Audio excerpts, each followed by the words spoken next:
The first time I saw her, I knew my life would never be the same. She wasn't from around here, not just from another city or country, but from another world entirely. I had joined an intergalactic exchange program out of curiosity, but seeing her at my door made me realize I had underestimated what I signed up for. She stood tall, slender, and radiantly blue, her skin shimmering slightly under the apartment lights. Platinum white hair cascaded down her shoulders, and those sharp, pointed ears twitched as she examined me with wide, curious eyes. "Human," she said, her voice soft yet firm, "I am Xyra of the Virellian Empire. Your home is small." I blinked, unsure of how to respond. "Ah, thanks. I mean, it's cozy," I stammered, stepping aside to let her in. She glided past me, inspecting every inch of the apartment with an almost childlike wonder. Her eyes scanned the kitchen and the couch before locking onto my toolbox in the corner, her expression shifting to one of intrigue. "What is this?" she asked, her delicate fingers hovering over my well-used set of tools. "It's my toolbox. You know, for fixing things." Xyra turned to me, her gaze narrowing with a hint of amusement. "You humans have such fascinating instruments," she mused, picking up a wrench and holding it up to the light. "On Virellia, we use molecular realignment for repairs. This tool seems so hands-on." "Hands-on, huh? Well, I'd like to see your molecular tech fix a leaky faucet," I shot back with a grin. Before I could say another word, Xyra lifted the wrench, examined it with intense focus, and then, to my shock, she bit into it. I nearly choked on my own laughter. "Whoa, that's not how you use it," I exclaimed, rushing help but wonder just how much trouble I had gotten myself into. Over to take it from her. Her expression shifted from curiosity to mild disappointment. "You humans have such strange customs," she muttered, wiping her lips. "Look, I'll show you how it works," I said, grabbing the toolbox and leading her to the sink. As I tinkered with the pipes, Xyra watched intently, her expression changing from confusion to intrigue. "Fascinating," she murmured, crouching beside me. "Your tools require such effort. On Virellia, we merely command nanobots to make repairs. But this is engaging." I chuckled. "Yeah, well, sometimes you just gotta roll up your sleeves and get your hands dirty."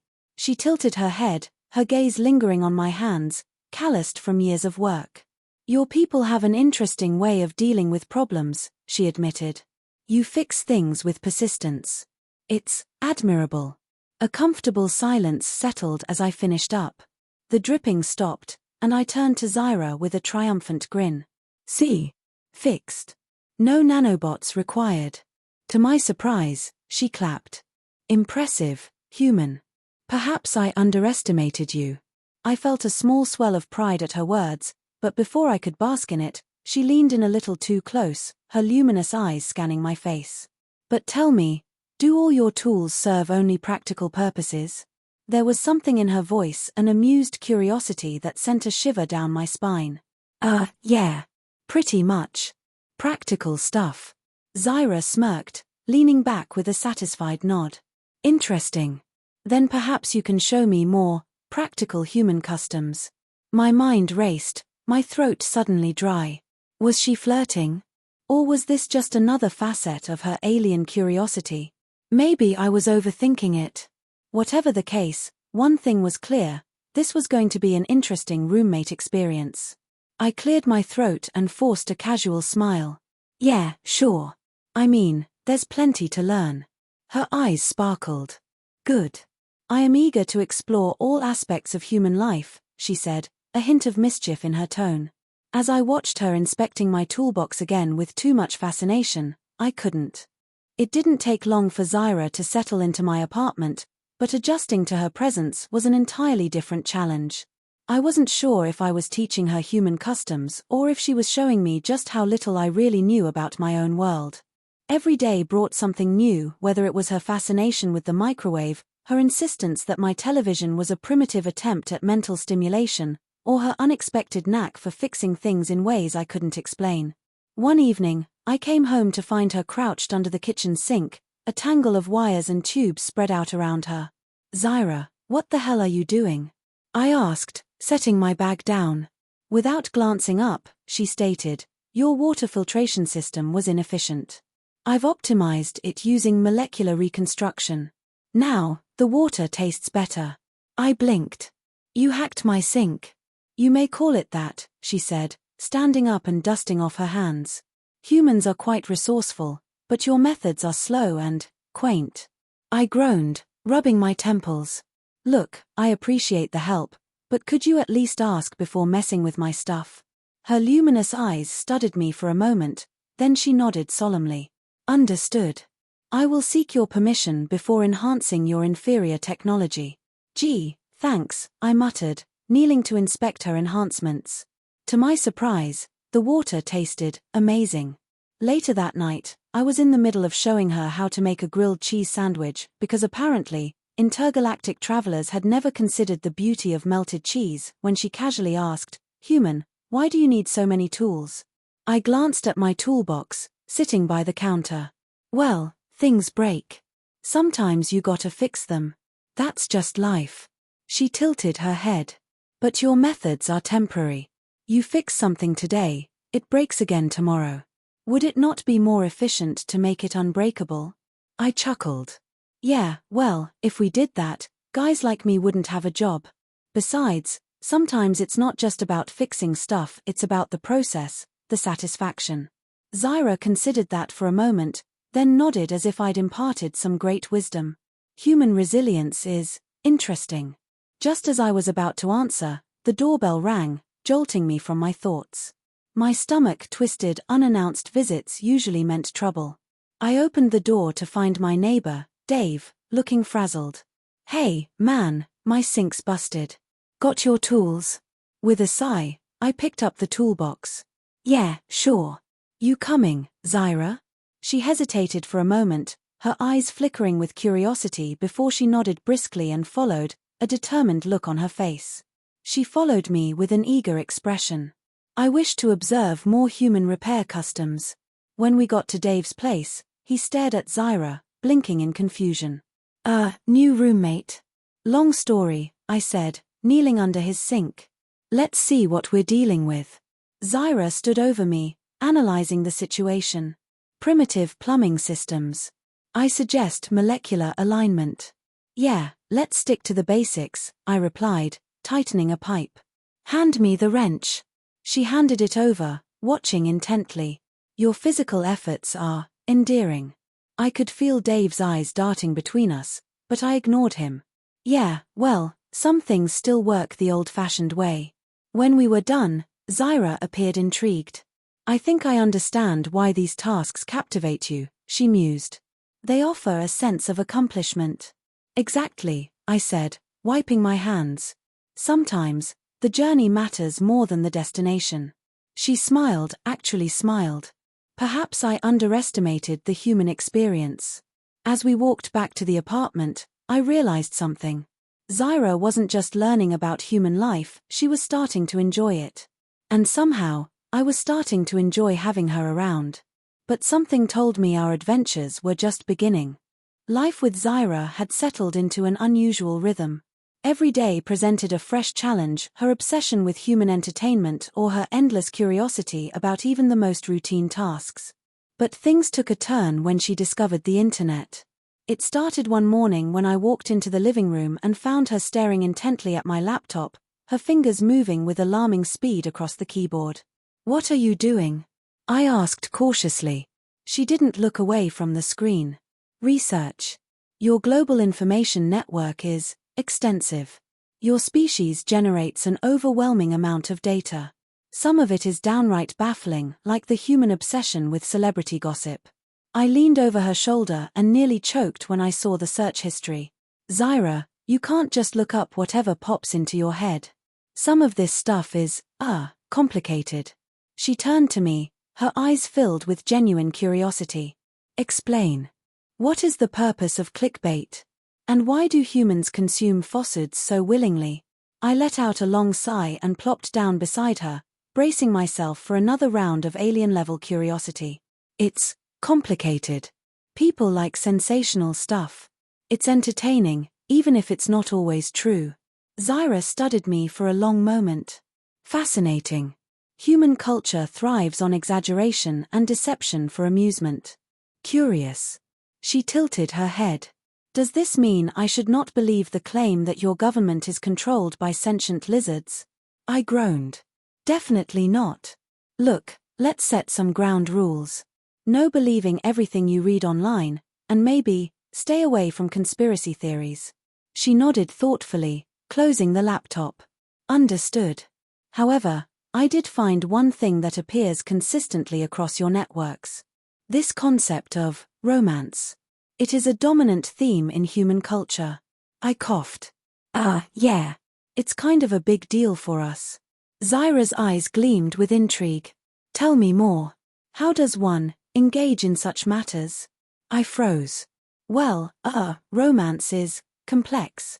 It's about connection, understanding, and sometimes, grand gestures. Grand gestures, she repeated, nodding. I see. Perhaps I should attempt such an endeavor.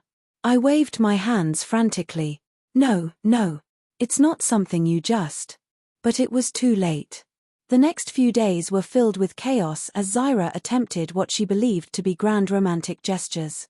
She rearranged my entire apartment using an algorithm she believed optimized harmonic energy. Then she cooked an alien dish that smelled suspiciously like engine oil.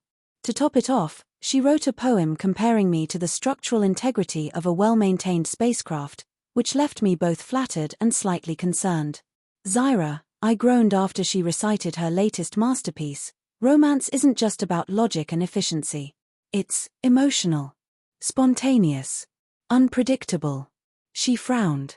Your species truly perplexes me, but I am determined to master this concept. Despite the chaos, I couldn't deny I was beginning to enjoy her efforts. There was something strangely endearing about her relentless pursuit of understanding human emotions. But the peace didn't last long. One evening, as I was finishing up some work, Xyra stood in front of me, a serious expression on her face. Human, I have observed an anomaly. There are individuals watching us. I frowned. Watching us? What do you mean? She gestured toward the window. I have noticed the same human appearing outside several times in the past week. They attempt to remain inconspicuous, but their behavior suggests surveillance. My stomach tightened. Are you sure? Maybe it's just a coincidence. She shook her head. I am certain. Their patterns are too consistent. I suggest we investigate. A cold chill ran down my spine.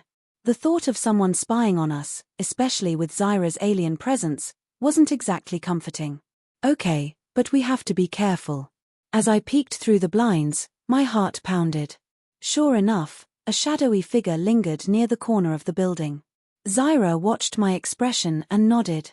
I was correct. This individual is observing us. We must act. I took a deep breath. All right, but let's be smart about this. No alien technology, okay? We do things my way. Xyra smirked. Very well, human. Let us embark on a tactical observation mission. At that moment, our quiet life took a sharp turn into the unknown, and a gnawing sense of unease told me this was just the beginning. Days turned into weeks, and before I knew it, life with Xyra had become my new normal. She quickly became part of my daily life, whether it was fixing sinks or uncovering the mysteries of romance. But as much as I was getting used to her presence, a lingering thought haunted me: what happens when she leaves? One evening, as we sat on the couch, Xyra stared out the window, her expression unusually somber. Human, she began softly, I must inform you that my time here is nearing its end. My superiors have requested my return. I felt my chest tighten. Oh, when? Soon, she replied, her voice carrying an uncharacteristic weight. I have learned much from you. More than I anticipated. I forced a smile. Yeah. Well, you've taught me a lot too. About patience, curiosity, and how alien technology really puts human tools to shame. She chuckled lightly, but her eyes didn't lose their distant look. I have observed that humans are resilient. You face challenges with persistence, even when the odds are against you. I have come to admire that. I exhaled, running a hand through my hair. Yeah, well, We don't always have another choice. We just keep pushing forward. A quiet moment passed between us, carrying more meaning than words ever could. I realized how much her presence had changed me. "Will you miss me?" she finally asked, turning to face me. I swallowed hard. "Yeah. A lot." Xyra tilted her head thoughtfully. "This feeling. It is attachment, yes? A uniquely human trait." I nodded. "Yeah, it is. And it's not easy to deal with. But it means you care." She took a deep breath, something I rarely saw her do. "Then, perhaps, I have learned the most valuable lesson of all. The importance of connection." A faint smile crossed my lips. "Yeah. That's a big one." The next morning, Xyra stood at the door, her belongings packed neatly into a small, futuristic-looking case. "You will continue without me," she stated, though her usual confidence was laced with a hint of uncertainty. I gave a lopsided grin. "Yeah, I will. But it won't be the same." She reached out, touching my shoulder gently. "Nor will it be for me." And with that, she was gone.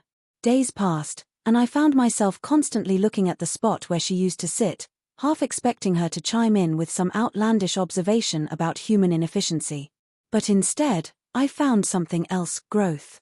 Xyra opened my eyes to the vastness of the universe, but more importantly, she showed me the true strength in human resilience and connection. Her time here showed me that despite our differences, the need to understand and connect is universal. Whether human or alien, it's the bonds we create that truly define us. And so, I moved forward, embracing life with a new sense of appreciation. The most important lesson I learned from Xyra was that every encounter, no matter how brief, leaves a lasting impact. And that's what makes life truly extraordinary.